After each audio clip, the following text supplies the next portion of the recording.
is correct, a couple of weeks before the murder.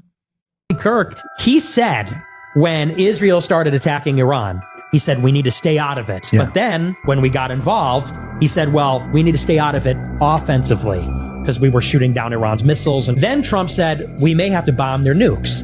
And Charlie Kirk said, well, Trump always said we were going to bomb their nukes. He said they can never get a bomb. So we're okay with that offensive action. Then Trump did it, and the next day said on Truth Social, regime change comes from the bottom up.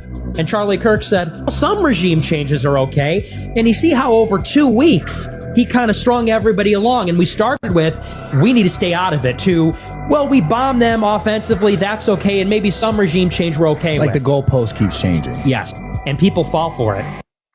So, I mean, I want to say that, anything that Nick Fuentes says, none of that, people getting into these groups warrant what happened to Charlie Kirk. But I'm just trying to set the psychological soil of what this kid was going in, because for the layman, we see, oh, MAGA, they're a cult, they're all united. But within the cult, there are fissures.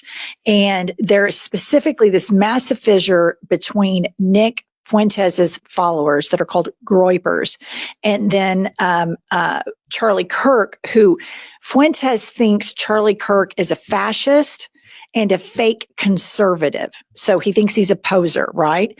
And so then Fuentes told his followers recently, put this up, Kylie. He says, to all of my followers, if you take up arms, I disavow you, I disown you in the strongest possible terms.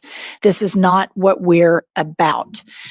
So he is aware that the Groypers are a part of this. And I want to do a screenshot of what a Groyper is so we can all understand it. The Groypers, sometimes called the Groyper Army, are a group of alt-right, white nationalist, and Christian nationalists activists led by Nick Fuentes. Members of the group have attempted to introduce alt-right politics into mainstream conservatism in the United States and participated in the January 6th United States Capitol attack and the protests leading up to it. They have targeted other conservative groups and individuals whose agenda they view as too moderate and insufficiently nationalist. So that's what they think of Charlie Kirk. The Groyper movement has been described as white nationalist, homophobic, nativist, fascist, sexist, anti-Semitic, and an attempt to rebrand the declining alt-right movement. Okay, so you may remember the story, Pumps, about there was trans symbols and Antifa symbols with the shooter. You would think that the FBI would know about all of these dark, right-wing